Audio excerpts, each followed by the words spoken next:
My name is Diana Sullivan, I'm 34 years old, and I'm about to tell you the story of how one devastating phone call from my mother led to the most shocking family revelation of my life. Before I reveal what happened at my father's 70th birthday party, the party I wasn't invited to, let me ask you this. Have you ever discovered that everything you believed about your family was built on lies? Have you ever had a moment where one cruel sentence made you question your entire identity? If you have, please share your story in the comments below. I'd love to know I'm not alone in this journey of family betrayal and ultimate vindication. The call came on a Tuesday morning in September, just as I was reviewing quarterly reports in my corner office at Meridian Financial Consulting in downtown Chicago. I'd built my practice from nothing over the past 8 years, specializing in forensic accounting for high-net-worth divorces. Ironic, considering I was about to uncover the biggest deception in my own family's financial history. Diana, honey, we need to talk.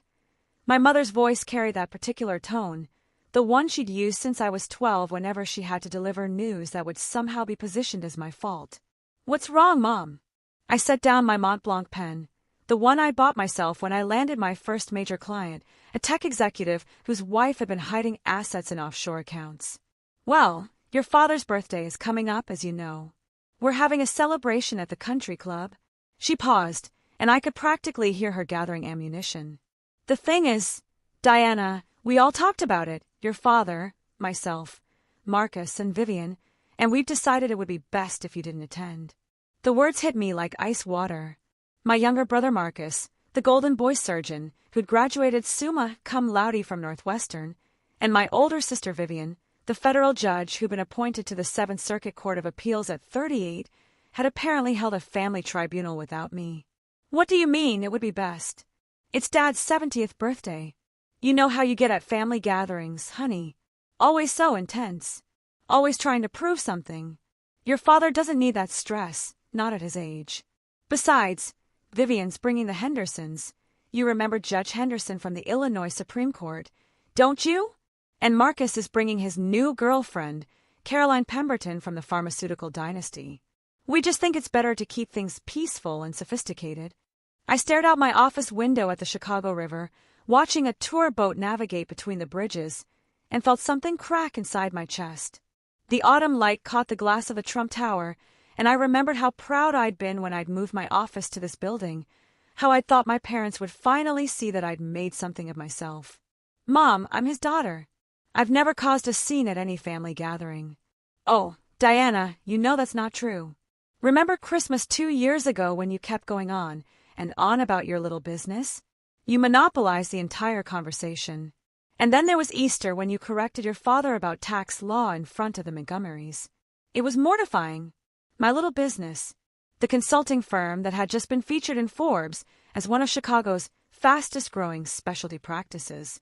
The business that had generated $2.3 million in revenue last year.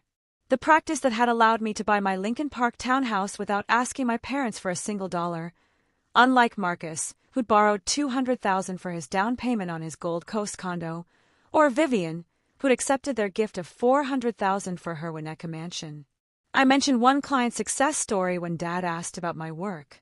And I was right about the tax law. The Montgomery case I just handled had the exact same issue. See, this is exactly what I'm talking about.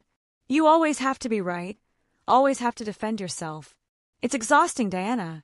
Your father worked his entire life building Sullivan and Associates into the most prestigious estate planning firm in the North Shore. He deserves to celebrate with people who appreciate what he's accomplished, not someone who's always competing with him. The mysterious thing was, I'd been competing with him for years and never understood why it felt so futile. Every achievement felt hollow. Every success seemed to irritate rather than impress him. What I didn't know was that I'd been fighting a battle where the rules had been rigged against me from the very beginning. There was something about my relationship with my father that had never made sense, something that would soon become crystal clear in the most devastating way possible. Mom, I'm not competing with Dad. I've always supported his practice. I've referred clients to him when they needed estate planning. I've never said a negative word about Sullivan and Associates. That's not the point, Diana.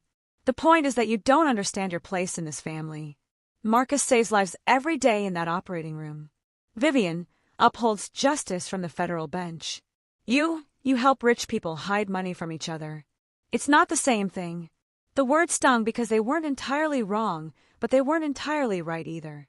I helped people discover the truth about their finances when their spouses lied to them. I helped judges and lawyers understand complex financial structures when millions of dollars were at stake.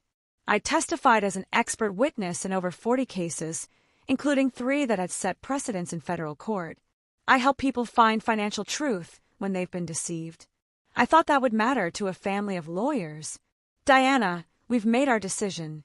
Please respect it.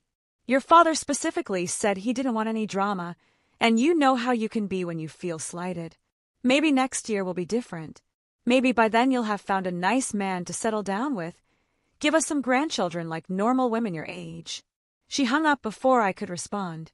I sat there in my office, surrounded by the awards and certifications I'd earned, the photo of me shaking hands with the Illinois Attorney General after helping recover $12 million in hidden marital assets for a domestic violence survivor, the letter of commendation from the FBI's Financial Crimes Division, and I felt like that awkward 12-year-old again, the one who never quite fit into the Sullivan family portrait. My assistant knocked on my door. Diana, your 2 o'clock is here. Send them in. I called, straightening my blazer and pushing down the hurt that threatened to overwhelm me. I was a professional. I had work to do. But as my client, a prominent surgeon whose husband had been funneling money to his mistress, sat down across from my desk, I couldn't shake the feeling that I was about to uncover something that would change everything. Little did I realize that within 48 hours, I would accidentally discover a document that would not only explain my father's lifelong coldness toward me, but would also reveal a secret so explosive it would destroy the carefully constructed facade of Sullivan family perfection forever. What I didn't know was that the very skills they dismissed as unimportant, my ability to find hidden truths, to follow paper trails, to uncover financial deceptions, would be exactly what I needed to expose the biggest lie of all. That evening, I drove to my parents' house in Winnetka, the sprawling Tudor-style mansion where I'd grown up feeling like a perpetual guest. I told myself I was going to drop off the birthday gift I'd already bought for my father, a first edition of The Great Gatsby that had cost me $3,000, but really, I was hoping to change their minds about the party. My mother answered the door wearing her usual armor of pearls and disappointment. Diana, what are you doing here? I brought Dad's gift, I said, holding up the elegantly wrapped package. I thought maybe we could talk about the party situation. She sighed and let me in, leading me to the living room where family photos lined the mantelpiece. Photos of Marcus receiving his medical degree, Vivian being sworn in as a judge, my parents at various charity galas. I noticed there were no photos of my business achievements, no pictures from when I'd been featured in Chicago Business Journal. Your father's in his study, she said. He's been working on some old files, organizing things for his eventual retirement. You know how he is about his papers. I walked down the familiar hallway, past the oil paintings of stern-faced Sullivan ancestors, and knocked on the study door. My father's voice called out, "Come in," and I entered the room that had always intimidated me as a child. Floor-to-ceiling bookshelves, leather-bound legal volumes, and his massive mahogany desk that seemed designed to make visitors feel small. "Diana," he said, not looking up from a stack of manila folders. "Your mother told me you might stop by." "I brought your birthday gift," I said, placing it on his desk. "Dad, about the party." "Diana, please don't make this harder than it needs to be." He finally looked at me, and I saw something in his eyes I'd never been able to identify before. What I didn't know was that it was guilt, mixed with fear that his carefully guarded secret might somehow be exposed. This is my milestone birthday. I want it to be perfect, surrounded by people who truly belong in our family circle. The phrase hit me like a physical blow. People who truly belong. "Dad, I'm your daughter." "Of course you are," he said quickly, but there was something hollow in his voice. "But you have to understand, Diana, that sometimes family harmony requires difficult decisions. Vivian and Marcus have never caused the kind of complications that seem to follow you." I stared at him, this man who had given me his name but never his approval, who had paid for my education but never celebrated my achievements. What complications? What have I ever done to embarrass this family? He shuffled through his papers, avoiding my eyes. "It's not what you've done, Diana. It's who you are. You're so different from the rest of us. Always have been. Different. The word that had followed me my entire life. Different in elementary school when I preferred books to dolls. Different in high school when I chose debate team over debutante balls. Different in college when I majored in accounting instead of law. Different in my career when I chose to work for myself instead of joining the family firm. Dad, I need to ask you something, and I need you to be honest with me. I took a deep breath. Have you ever loved me the way you love Marcus and Vivian? The question hung in the air like smoke. For a moment, I thought he might actually answer honestly. Then he stood up, walked to his window, and said, Diana, love isn't always. It's not always simple. Sometimes there are circumstances that complicate things. What circumstances? He turned back to me, and I saw something flicker across his face. Panic, maybe, or calculation. You should go home, Diana. This conversation isn't productive. I started to leave, but something made me turn back. Dad, that stack of files you're working on, what are they? Just old client files. Nothing that would interest you. But I'd spent 8 years reading people's faces when they lied about money, and I knew the look of someone hiding something valuable. What I didn't know was that among those files was a manila envelope marked confidential, personal, that contained documents that would shatter everything I thought I knew about my identity. I left the house that night feeling more confused than ever. As I drove back to Lincoln Park, I couldn't shake the feeling that there was something my father wasn't telling me, something that went beyond his usual disapproval of my choices. 2 days later, my father's birthday arrived. I spent the morning at my office, trying to focus on work while knowing that at that very moment, my family was preparing for a celebration that didn't include me. Around noon, I got a text from my assistant. Emergency at the Morrison case. Need you to retrieve additional documents from the client's safety deposit box immediately. The Morrison case involved a wealthy widow whose stepchildren were contesting her husband's will. I'd been hired to trace hidden assets and ensure the will was properly executed. The safety deposit box was at First National Bank, just 3 blocks from my parents' house.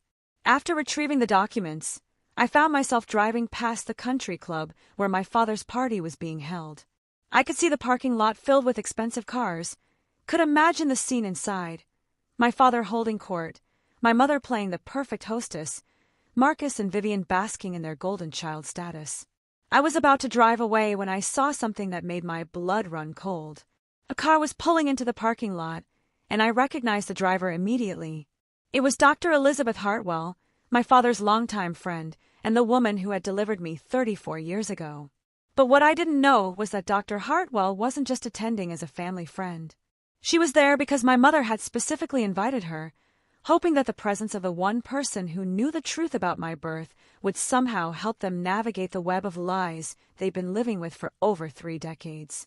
As I watched Dr. Hartwell walk toward the country club entrance, carrying what looked like a manila envelope, I felt a chill run down my spine. What I didn't know was that the contents of that envelope would soon change everything, not just for me, but for every person who thought they could keep me locked out of the family I'd never truly understood. I couldn't get the image of Dr. Hartwell out of my mind. Why would my parents' family physician be carrying an envelope to my father's birthday party? As a forensic accountant, I'd learned to trust my instincts when something felt off, and everything about the situation was screaming that there were secrets being kept.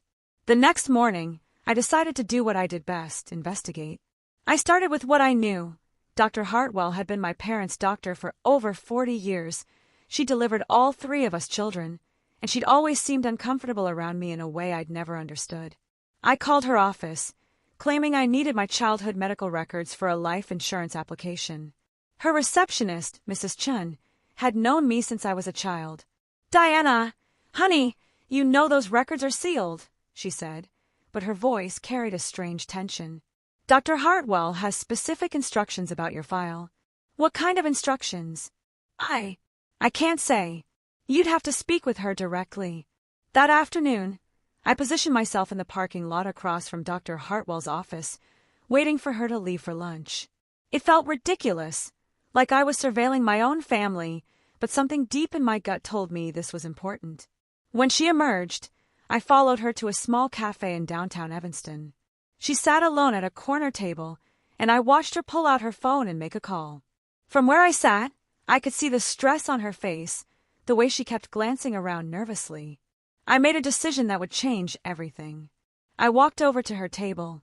"Dr. Hartwell? It's Diana Sullivan." She looked up, and I saw something I'd never seen before, genuine fear in her eyes. "Diana, what are you doing here?" "I could ask you the same thing. You look like you're having a very serious conversation." She quickly ended her call and gestured for me to sit down. "Diana, there are some things that perhaps should have been discussed years ago." "What things?" She studied my face for a long moment, and I could see her wrestling with something enormous. "Your parents, they've been carrying a burden for a very long time. It's not my place to tell you, but seeing you at that party the other night, watching your father struggle with his conscience." "What party?" "I wasn't at any party." "Oh." Her face went pale. "Oh, Diana, I thought. I assumed you knew. About the envelope I brought to your father." My heart started racing. "What envelope?" "The one with the documents from when you were born. Your father asked me to bring them because he was thinking about finally telling you the truth." The cafe seemed to spin around me. "What truth?" Dr. Hartwell looked around nervously, then leaned forward. "Diana, I delivered you, but there were complications. Circumstances that your parents decided to keep private. They made me promise never to discuss it, and I've honored that promise for 34 years. Dr. Hartwell, you're scaring me." "What circumstances?" She reached into her purse and pulled out a business card. "There's someone you need to meet. Someone who's been asking about you for years, but your parents, they've prevented any contact." I stared at the card. It was for a private investigator named Robert Chen, Mrs. Chen's son, I realized. Why would a private investigator be asking about me? "Because, Diana, he's been hired by someone who's been trying to find you since you were 18. Someone your parents have been very careful to keep away from you." The implications hit me like a freight train. "Who? Who's been trying to find me?" "I can't say. That's not my story to tell. But I can tell you this. The reason you've never felt like you truly belonged in your family isn't because there's something wrong with you. It's because—" She paused, looking around the cafe again. "It's because the truth about who you are is very different from what you've been told." I felt like I was falling down a rabbit hole. "Dr. Hartwell, please. I need to know what's in that envelope." "Medical records, birth records, and a letter that was supposed to be given to you on your 18th birthday, but never was." "A letter from whom?" She stood up, gathering her things. "Diana, I've already said too much. But I will tell you this. Your parents aren't evil people. They were young, they were scared, and they made decisions they thought were best for everyone involved. But those decisions have consequences, and those consequences are finally catching up to them." As she walked away, she turned back one more time. "Call Robert Chin. He can tell you things I can't. And Diana, whatever you discover, remember that the truth doesn't change who you've become. You're an accomplished, successful woman, despite the lies you've been living with, not because of them." I sat in that cafe for 2 hours, staring at Robert Chen's business card and trying to process what I just learned. My entire life felt like it was built on quicksand, and I didn't know which way was up anymore. But what I did know was this. I was a forensic accountant, trained to uncover hidden truths and follow paper trails. If there were secrets about my birth, about my identity, about who had been trying to find me, I was going to uncover them all. What I didn't know was that calling Robert Chin would set in motion a chain of events that would not only reveal the biggest deception of my life, but would also give me the ammunition I needed to walk into my father's world with the kind of truth that would leave him speechless and trembling. The very skills my family had dismissed as unimportant were about to become the most powerful weapons I'd ever wielded. That evening, I called Robert Chin from my apartment, my hands shaking as I dialed the number. He answered on the second ring, and his voice carried a warmth that immediately put me at ease. "Diana Sullivan," he said before I could introduce myself. "I've been waiting for this call for 16 years. 16 years? How did you know it was me?" "Because my mother called me the moment you left Dr. Hartwell's office. She's been watching over you in her own way, making sure you were safe, even when she couldn't tell you why." I sank into my leather armchair, the one I'd bought to celebrate my first 6-figure year. "Mr. Chun, I need you to tell me everything, no matter how difficult it is. Are you sitting down?" "Yes." "Diana, you were adopted." The words hit me like a physical blow. That's impossible. I have my birth certificate. I look like my mother. You have a falsified birth certificate, created when you were 3 days old. And you look like your biological mother, who happens to bear a striking resemblance to Margaret Sullivan. That wasn't a coincidence. It was one of the reasons why the adoption seemed so perfect to everyone involved. I felt like I was drowning. Who are my biological parents? Your biological mother was Catherine Morrison. She was 17 when she had you, the daughter of one of Chicago's most prominent federal judges. Your biological father was James Sullivan, your adoptive father's younger brother. The room spun around me. James Sullivan, Uncle James, who had died in a car accident when I was 6 months old. The uncle I'd been told about but had never known, the black sheep of the Sullivan family who had been estranged from my father for years before his death. So my adoptive father is actually my uncle? Yes. And Diana, there's more. Catherine Morrison, your biological mother, she's not dead. She's been looking for you since you turned 18. She's now Catherine Morrison Reed, a federal prosecutor in Washington, D.C. She's been using my services to try to locate you, but every time we get close, your adoptive parents find a way to block contact. I struggle to process this information. Why? Why would they keep us apart? Because when James died, he left something behind. Something that would have changed everything for you, and something your adoptive father has been very careful to keep hidden. What did he leave? A trust fund, Diana. A substantial one. James Sullivan had invested heavily in tech companies in the early 90s, Amazon, Microsoft, Apple. When he died, that trust was worth about $2 million. Today, it's worth over $47 million. The number hit me like lightning. $47 million. Money that belonged to me, money that had been hidden from me for my entire adult life. Where is this money? Being managed by Sullivan and Associates. Your adoptive father has been the trustee for over 30 years, and according to James's will, you were supposed to gain access to it on your 25th birthday. But there was a clause. If you were adopted and didn't know your true parentage, the trust would remain hidden until your biological mother found you or you discovered the truth on your own. I thought about all the times I'd struggled to build my business, all the nights I'd worked late to make ends meet, all the moments when a small loan would have changed everything for me. Meanwhile, my father had been sitting on a fortune that belonged to me. Mr. Chun, I need to see the documentation for all of this. I have copies of everything. But Diana, there's something else you need to know. Your biological mother has been trying to attend family events where you might be present. She's been to public events where your father has spoken, hoping to catch a glimpse of you. Your parents know this, and it's one of the reasons they've been so careful about including you in family gatherings. The birthday party, the constant exclusions, the way my father always seemed nervous when there were judges or federal prosecutors at family events. It all started to make sense. She was going to be at the birthday party, wasn't she? No, but she was going to be at the charity gala next month where your father is being honored. Your mother found out and made sure you wouldn't be invited to that either. I felt a rage building inside me unlike anything I'd ever experienced. Not just because of the money, though that was staggering, but because of the systematic way they'd stolen my identity, my family, my inheritance, everything that should have been mine. Mr. Chun, I need to meet with you tomorrow. I need to see every document you have, and I need to contact my biological mother. Diana, are you sure you're ready for this? Once this door is opened, there's no going back. I'm sure, but I need to ask you something. In your experience, what's the best way to confront people who have been lying to you for decades? His laugh was grim, with overwhelming evidence and witnesses they can't intimidate or silence. Why? Because I think it's time my family learned exactly who they've been dealing with all these years. They think I'm good at finding hidden assets for other people. Wait until they see what I can do when those assets belong to me.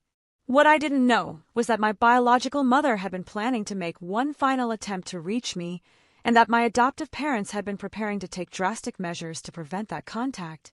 But what none of them knew was that I was about to take control of this entire situation, armed with the truth and the kind of evidence that would make my forensic accounting skills look like child's play. The next morning, I met Robert Chin at his office in downtown Chicago. He handed me a manila folder that was easily 3 inches thick, filled with documents that would change my life forever. Birth records, adoption papers, trust documents, financial statements, and dozens of photographs of a woman who looked so much like me it was unsettling. "This is Catherine Morrison Reed," he said, pointing to the most recent photo. "Your biological mother. She's 49 now, one of the most respected federal prosecutors in the country. She's been searching for you for 16 years. I stared at the photograph. She had my eyes, my nose, my stubborn chin. She was standing outside the Supreme Court building, wearing a crisp navy suit, and she looked like the kind of woman who didn't take no for an answer. "She looks like me," I whispered. "The resemblance is remarkable. It's why the adoption worked so well.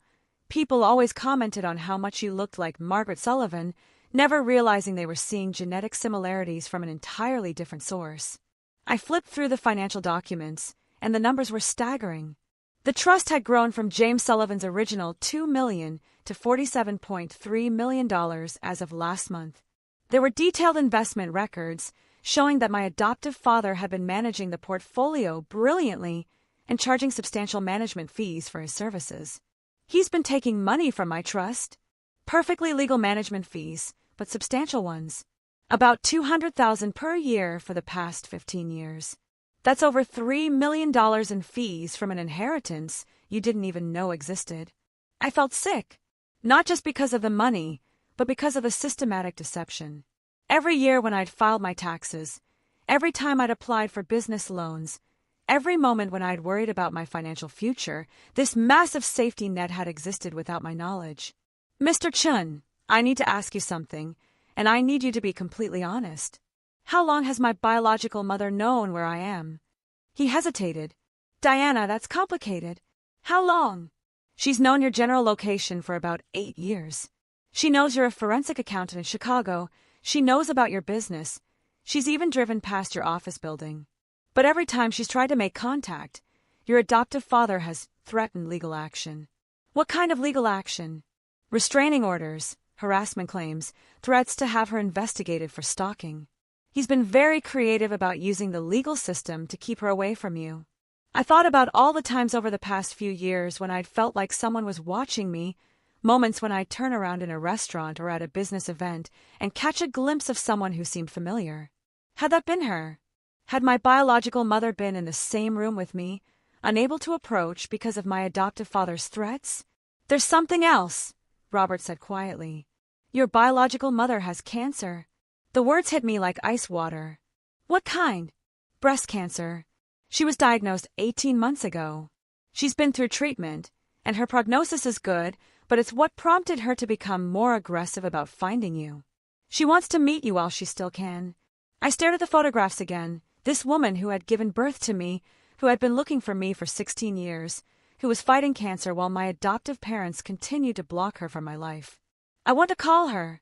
"Diana, are you sure? Once you make contact, there's no way to undo this. Your adoptive family will know that you know the truth." "Good. I want them to know." He handed me a phone number written on a piece of paper. "She's expecting your call. She's been waiting by her phone for 16 years. I dialed the number with shaking hands. It rang twice before a voice answered, a voice that sounded eerily like my own. "Hello, Catherine.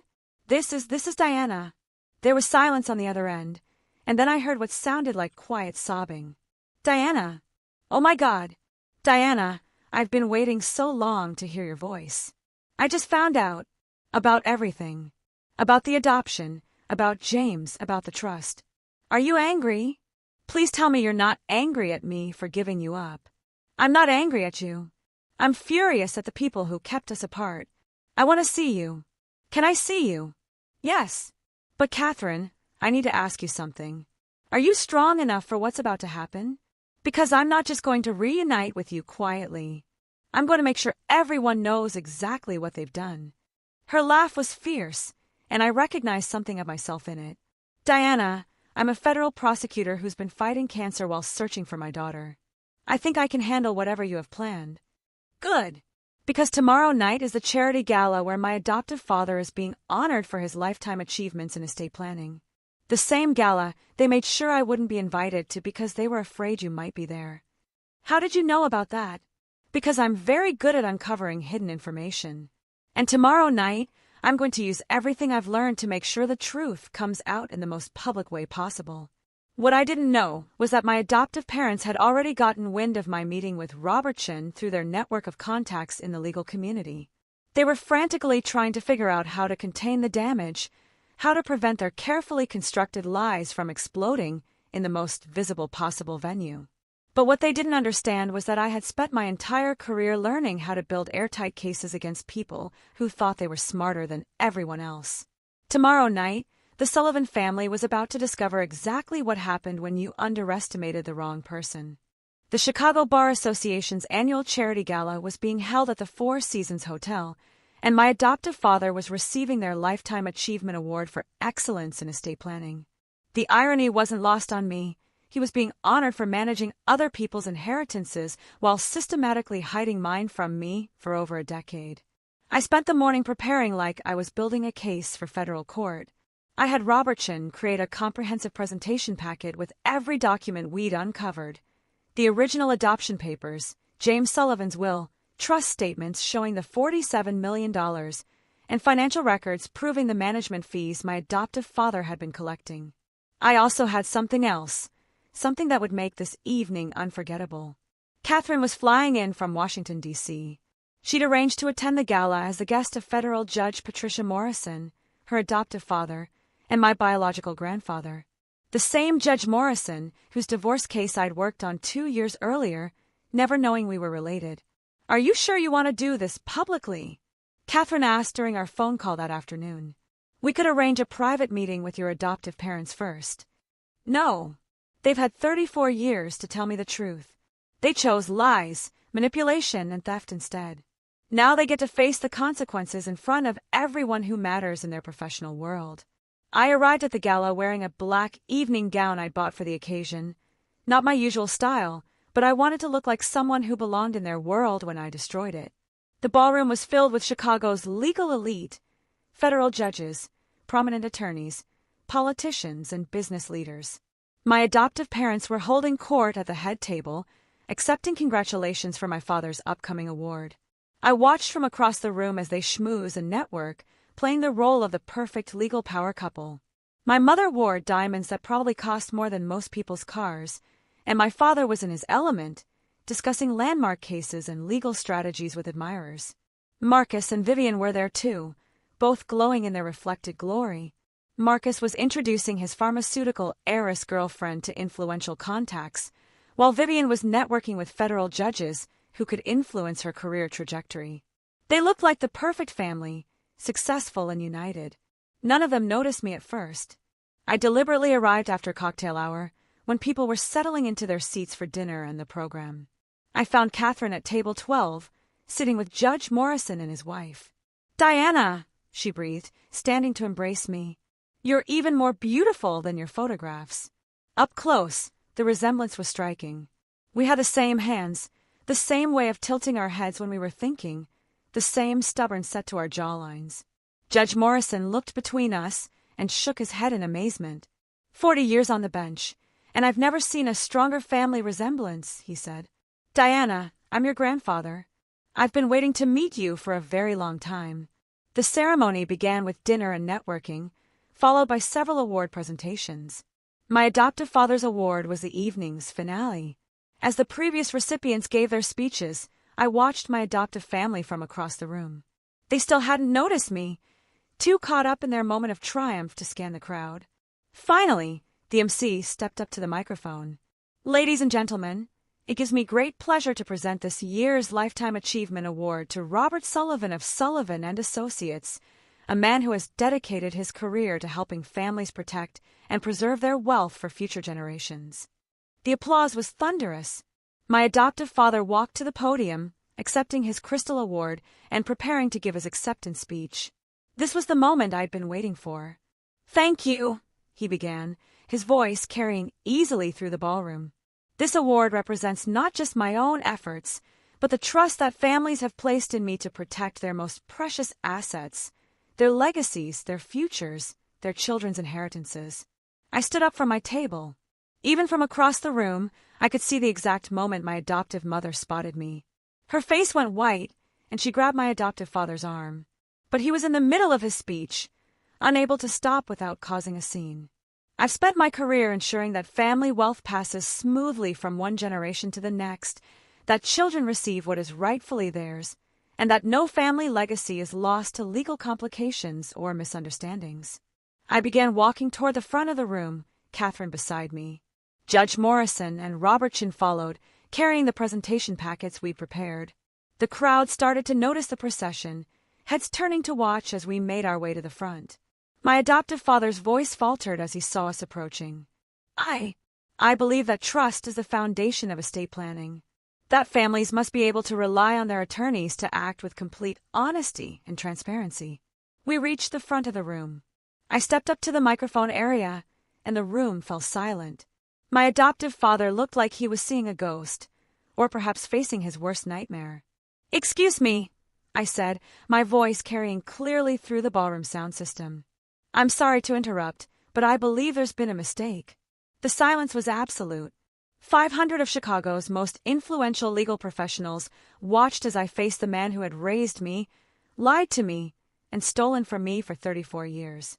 This man is receiving an award for protecting family legacies and ensuring children receive their rightful inheritances. But I'm here tonight to present evidence that he has spent the last decade hiding a $47 million trust fund that belongs to me. The gasp that went through the crowd was audible. My adoptive father gripped the podium, his knuckles white.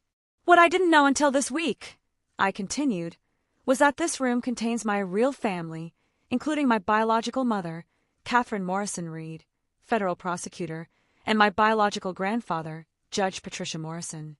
What I also didn't know was that the man being honored tonight has been systematically preventing my biological family from contacting me while collecting management fees from an inheritance I didn't even know existed." The room erupted.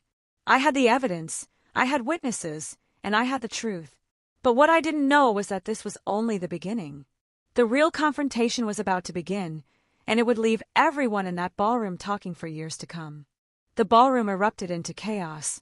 Conversations exploded at every table as Chicago's legal elite tried to process what they'd just heard. My adoptive father stood frozen at the podium, his face cycling through expressions of shock, panic, and rage. "Diana," he said into the microphone, his voice shaking, "you don't understand what you're doing. You're embarrassing yourself and this family in front of everyone who matters." "No, Robert," I said, deliberately using his first name instead of Dad for the first time in my life. "I understand exactly what I'm doing. I'm exposing a 34-year fraud in front of the people who trusted you to manage their family legacies." Judge Morrison stepped forward, his presence commanding immediate attention.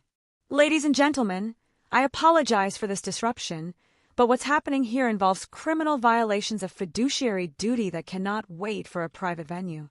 Robertson began distributing the presentation packets to the head table, where several federal judges and the State Bar Association president were seated.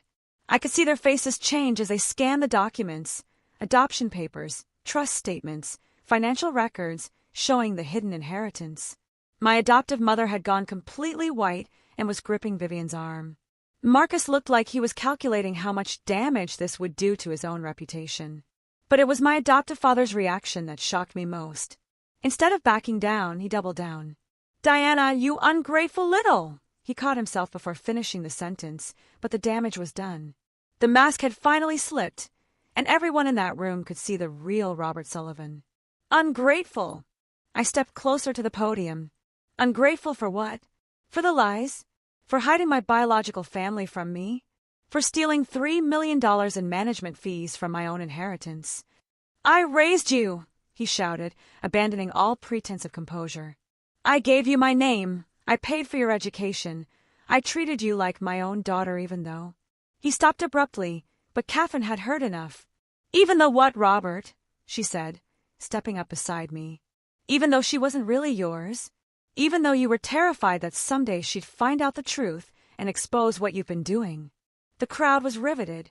This wasn't just a family drama. This was a public revelation of potential criminal activity involving one of Chicago's most prominent estate planning attorneys.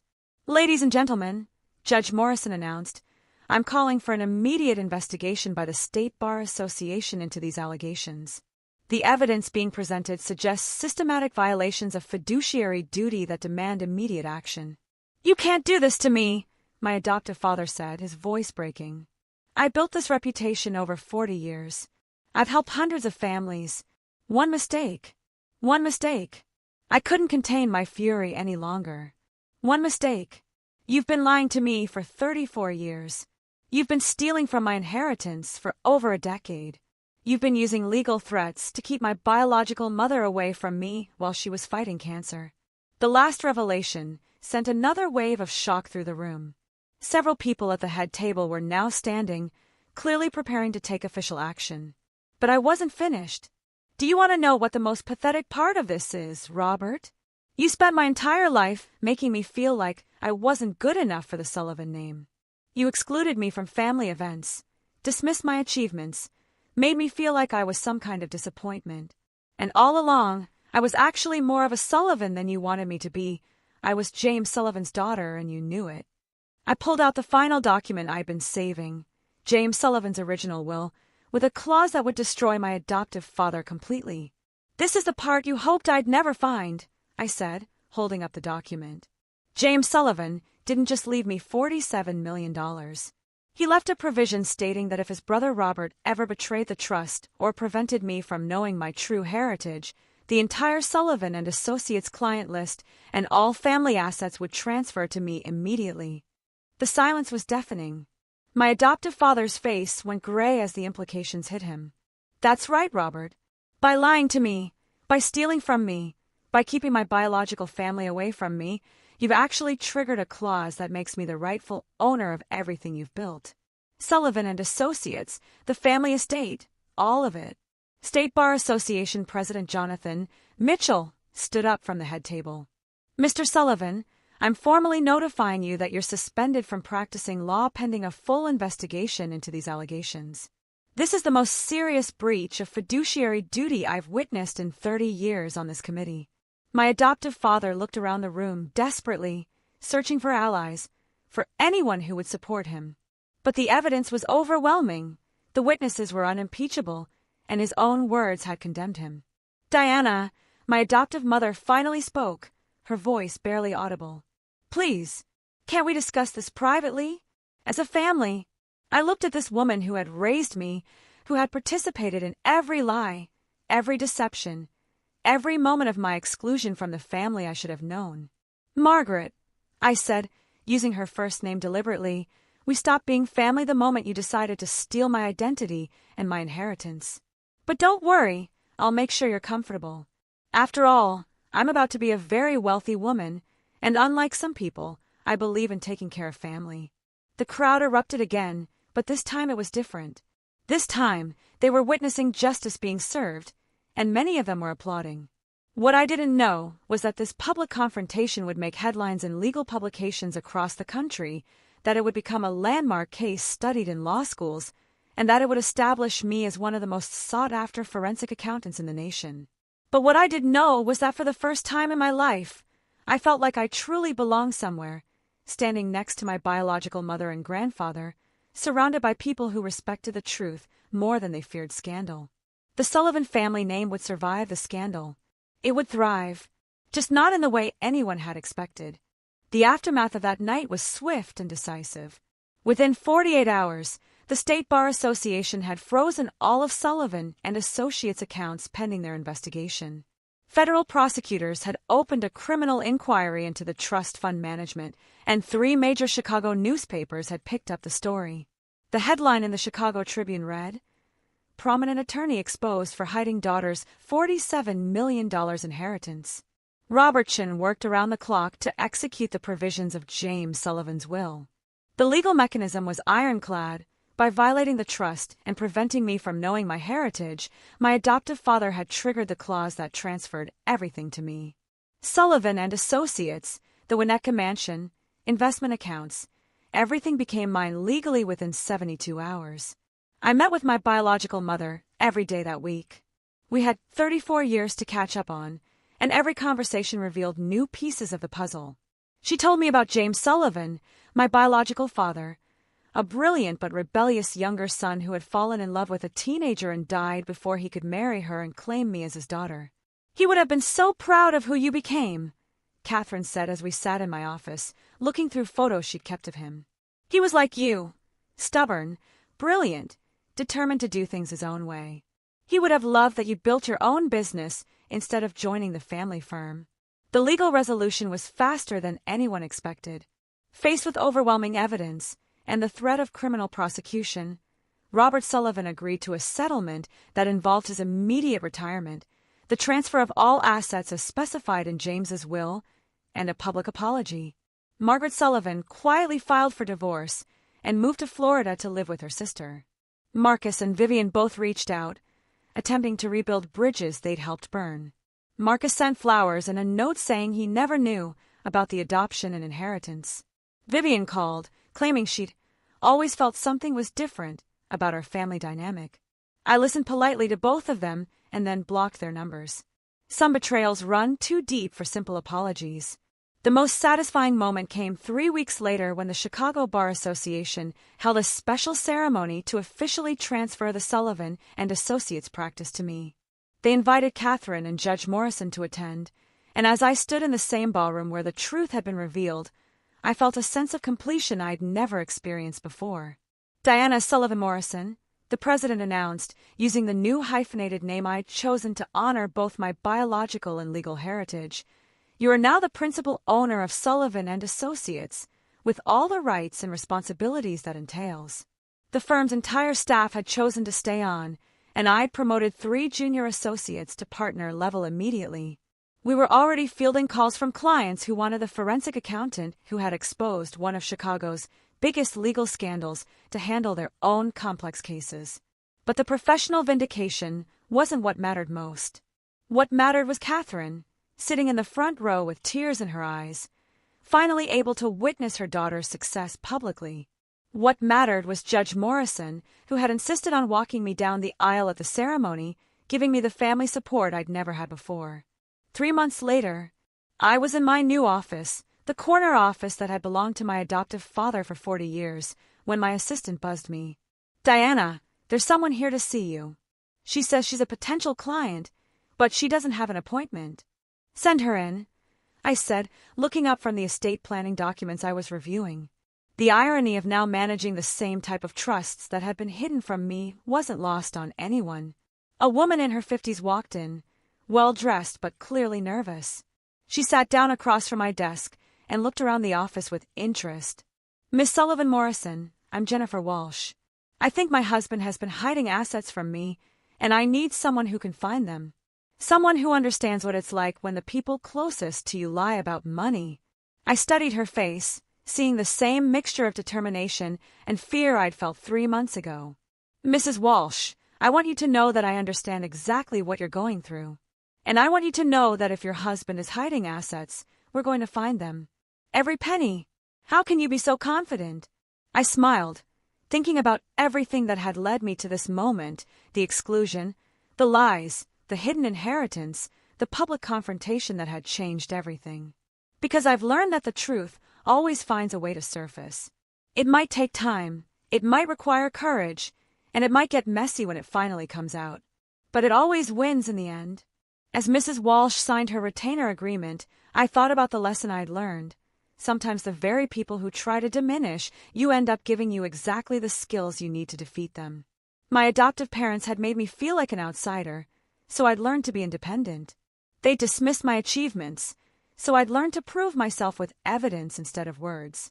They'd hidden my inheritance, so I'd become an expert at finding hidden assets.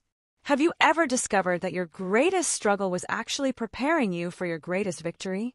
Have you ever realized that the people who underestimated you were actually creating the circumstances for your ultimate success?